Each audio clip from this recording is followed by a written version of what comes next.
All right. Cool. We're live. Armel, thanks for joining me, man. I appreciate it. Thank you for having me, Chris. Thank you.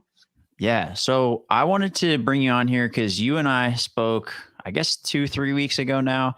You reached out on Mhm. LinkedIn and you're a co founder of Clips AI. And yeah, so it's pretty fascinating concept. I know it's still early on, but I wanted to bring you on to talk about some of these different aspects. So can you give me a quick rundown of what Clips AI is and what you're trying to accomplish with it? Yeah, for sure. So, what Clips AI is a software, simple tool to allow podcast creators or even companies that are making video content or podcasts to automatically take that long form content and convert it into social media clips, right? So, kind of like the things that you do. And really, the goal of this was originally because I have a podcast and I just was kind of lazy. I was like, I want to just streamline this. And I'm a computer science major. I'm currently in college. So, my mind was just like, oh, I've kind of heard about this AI thing. And that was like the big purpose. But then now it's just kind of realizing that there's a lot of people that really also are passionate about their podcast or wanting to create content. So our goal is just to help like simplify that process for them. Yeah, and that part of the process takes up a lot of time. So for you with your own podcast, I mean, how much time does it take for you to go in and chop out those clips? Yeah, so it was funny because one of the other co-founders, he was responsible for actually creating the clips. And he would probably spend, if we did an hour-long podcast, it took him like 2, 3 hours. I mean, every time he came in and we were recording, he was like, I hate this. I don't want to do this anymore. Like, let's move on. So definitely was a big motivation to why. Dude, yeah, that's so actually that's exactly what happened to me. So I have a podcast production company, right? And I was producing my own personal podcast and it got to the point where I was dreading doing the clips because one, I was recording it, so you're responsible for coming up with the content, being on air, and then you're responsible for setting up all the equipment, tearing it down, cleaning up the audio, distributing it, doing all those things. And then after you do all that, you're like, I have to market this thing. I at least have to put some clips Yeah. out so people know because podcasts really aren't the most discoverable thing right now if you're not putting this Mhm. stuff out. So, yeah, I Yeah. literally have a personal podcast that I had to put on hold for almost a full year because I couldn't do the business podcast at the same time. And it became Mhm. something I dreaded. So that's why I'm excited Yeah. about what you're building with this. And one thing that's kind of interesting here too, I promised you that I would have my producer upload stuff to it, and I haven't done that yet, but it's on the list, No so I worries. will do that. I'm putting it public, so we will do that to help train Public the AI. accountability. Yeah, but one thing I'm excited about as somebody that owns a company like this, you would think that this would be, uh, oh, I'm afraid that this AI will come and take over our job, and then it'll kind of nullify what we do or anything like that. But like you and I talked about, I think that this is just a streamlined process for any members of my team that could use this. So I'm excited to see where this thing goes. So where is this Just thing to at in development? All right, go ahead. Go ahead. Yeah, I was gonna say just to unpack a couple of things you mentioned. One about like how you're creating the process that you described of creating your own podcast. That's something that not a lot of people understand when they first start. They're just like, oh, I click a button, I record, magic happens, right? But so there's so much stuff in between that's not actually the creative process. That's just like taking away your time from actually making good content. That's like one of the big things that we realized was like if you can give people back the time, you probably increase the quality of the content you can make, right? And then second thing, yeah, definitely for us, like I never kind of view AI just taking over completely of the edited, the creative process. I think with all this new stuff, all the hype with Chat GPT, everyone's like really been like kind of existential life crisis, like, oh my gosh, what's gonna happen? But I really kind of view it that if we do things correctly, and like I mean, just the entire industry, like we are building something to help humans, not to like take over all this stuff. So yeah, I just wanted to like add that in. Yeah, it's a tool. It's a tool to help. And I think a lot of people get that wrong. And it's kind of funny too, because as you go to use the AI tools, like it's really incredible what these things can do, but they're not quite there yet at the replacement level. And it is funny to watch people. like suddenly go, oh, perfect. There's these AI tools out there. Boom. I'm golden. And then they go to use them and it doesn't quite give you back like the perfect thing. And then you're just like, ah, shit. All right. This isn't a silver bullet. This is a tool that you have to learn how to use, but it's just a streamline of your workflow. So you could chop your time that you spend on this stuff in half. But it's none of this I don't view as like a silver bullet just quite yet. But I did have a quick question so I know that you guys are in the development of this. So right now, a big goal for you guys is getting as many people to use the platform to help train the AI and do all that stuff, right? Yes, exactly. Just because like we just came out with an approach that doesn't really require us to have data just to get something out there. And like you mentioned, it's far from being like where you can just hands off and never have to check the clips that it makes. It's like you mentioned, just kind of helping you cut out the time by even half. Like, so if you don't have to sit through the video and like segment the video into clips, but we can do that for you, then you get back half the time to actually then just verify which clips that you like. So the whole point of the software, we probably should have said this at the beginning, my bad, but the whole point is you upload a video podcast or you upload a longer form video, it analyzes it, reads it, and then it goes through and tries to identify the different sections where you can pull out valuable clips from the podcast. Exactly. And so you have different ways that it does it with like shorter clips, medium, longer clips. I thought that was actually a great feature on there. So however you guys use that or incorporate that in the future, definitely keep it up. Do you want to show, do you have the system? Yeah, I was about to say we're right on the same page. Let me do that. Cool. Let's showcase this system real quick. Okay. Even if it's just to give people a sense of roughly what this thing looks like. Sure, because it helps not to just have it on your mind, but actually have visuals. But okay, can you see it? Yeah, cool. Okay, awesome. So just real quick, not too much of an in-depth demo, but right now, simple thing you can do is upload and get your clips created. So you can just come on here to upload. But so let's say once you've actually made the clips, let's go to my own podcast here.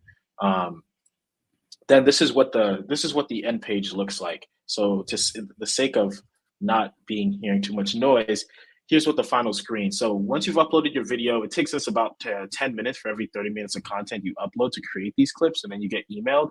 But then once you get emailed, you get back a whole bunch of clips. So this was an hour-long video, and we're able to segment it into 60 something different clips.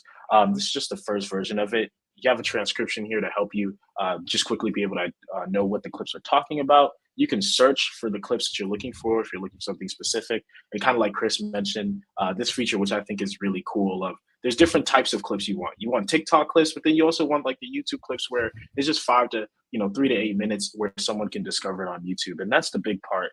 And obviously download multiple at once. So yeah, that's what we have so far. It's pretty sweet. This is a pretty sweet layout. I'm excited for this.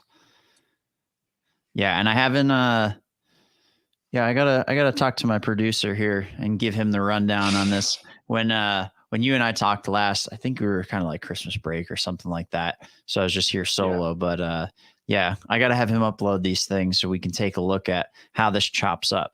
So you and I were talking about this, and as a real resource. So for people that are doing this, maybe I'll say casually and uploading these things, like a podcast isn't their profession, but they want to upload this so they can save some time.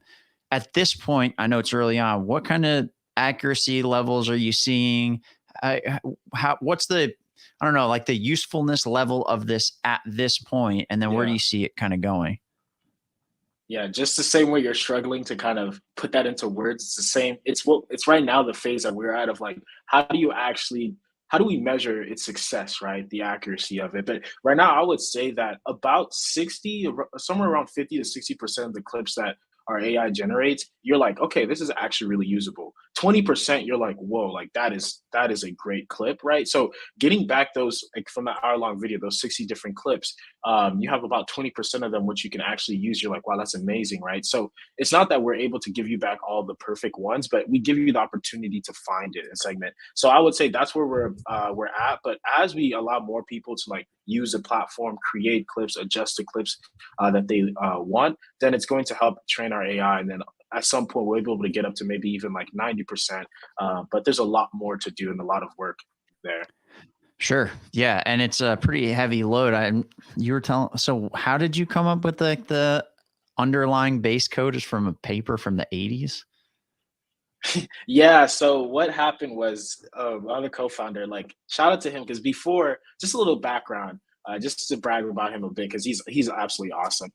So before he was a mechanical engineering major, right? So we were sophomores at the time when we started working on this. And then over the summer, he transitioned to actually doing computer engineering. So he never really wrote a lot of programming, but I just gave him the tall task of, all right, man, you need to figure out how to build this, and this is the idea, right? And so what he did was he just, obviously had to learn a lot of background stuff, but then he came across some research papers from like the 80s, 90s, and then and that those things are still being researched on about. But then we took the research paper and then just kind of, implemented it into our own because it didn't give us the code to actually how to do it. It just kind of gave us the ideas of how to approach the problem. Yeah. And that's awesome, man. It's really cool to see where people can pull like ideas and inspirations from. And that becomes the underlying part of building an AI software, a paper written in the 80s, friggin' 40 years ago. It's wild. Yeah. So cool. And so you guys are college students now. What year are you in again? Third year. So currently Okay. junior. Dude, good for you figuring this stuff out, figuring it out early on. And so is the plans with this thing is just kind of keep working it for the next year and a half, get this thing kind of dialed in and then see where it goes? Yeah, exactly. Just, I think a lot of people when they start a company in college, they're like, I want to drop out. But we kind of take the opposite approach of like, we want to not take our time, but we want to like take advantage of the opportunities and like the resources we have at school and like really just focus on building a really great product, right? And getting it to being to the point where users are like, this is really awesome. I love it. So that's just our focus while we're in school. Then after that, I think if we build a good product, then we're building. And the thing I like to say is like we're building something that allows us it's a tool for marketing. So inherently, we already will figure out how to do marketing by creating our own content and stuff Hmm. like that. So I think once we get out, things should line up, and hopefully we can work on it full time. Yeah. I see this is a going to be a pretty useful tool. If you guys stick with this and you keep working it, like this can be a super useful tool for marketing companies, for anybody that's creating content. Because the way that I see this too is like if you can produce, like if you can go produce 4 episodes of a podcast in a single day for a customer, and I can take all these and I can run it through a system like this that's at least going to get me like 80% accuracy. Yeah, maybe you don't use all the clips, but if I can put that thing in, get 6, 7 good clips from each of those episodes that are like, wow, that's freaking good. That's a whole month of content that's at least like streamlined, pulled out. I have a good understanding of what I'm looking at. And then I can actually like build and scale a business from there. And like I said, like you said, it's not a replacement for people, but it's like an augmentation for a team that might be friggin' swamped. Like, all right, I got to go through all this, pull all these clips, do all this. So I'm excited to see what you guys can do over the next year and a half in terms of dialing this in. And publicly, I will upload this stuff to it. I'm giving you the commitment there. So if you don't see it, you can hold me to it. But yeah, I'm pumped because I know that you guys have a little bit more that you want to do with like the whole process to really help streamline it. Mhm. So I'm excited to see where this goes, man. Yeah, same here. Thank you so much, like for just one taking the time out your day, to, like talk to us and believing in what we're doing. It means a lot. It definitely means a lot. Yeah, for sure, man. And yeah, I'm excited. Like I said, I think that the idea behind it is very useful. And I think that where you could use it to make a good chunk of money too is like supporting businesses like mine. Cause if you can do something like this, and even if you could sell it at not the full cost of an employee, but like a fraction of the cost of an employee, but it helps my employee 1.5 times their output kind of thing, you can charge like a pretty good amount per month for like an enterprise version of the software. You can have a consumer version of the software. I think there's a lot of different directions that this thing can go, Yeah, there's a lot of different options, but first we got to make sure people love it, and then we'll figure Yeah. the rest out. I like your strategy of, if you're in school, might as well take advantage of the tools and the lack of stress that comes with running a business. And if you get a degree, you can go work any of these places. And if you friggin' can build a system like this, then you'll be able to take that skill. And even if this doesn't particularly work, you can always take the skill and go get a solid job. And you can even like build something like this within a company type thing. So don't give up on it. I wish you would have told my parents this, because that's all the points I was trying to make to them. Like, this, it's like, why are you spending so much time doing this? Focus on school. I'm like, this is like, it's beneficial. So yeah, I feel like it's a risk-free way of just like trying entrepreneurship out. For sure. If you can mitigate that risk early on, definitely do it. Yeah. And if you need to, send them this video so they, like, see, somebody said that this can work. But, yeah. Hell yeah, dude. Well, is there anything else that you want to share? No, nothing else. I mean, one, we're a startup. We're really, just a bunch of students, and we're very open to feedback, open to, you can communicate with us directly. So feel free to reach out. My email is armel@clipsai.com. And would just love to talk to anybody that's willing to try it out. Sweet. Okay, cool. And I'll put that in the comments below after this goes out on LinkedIn, so people can reach out to you.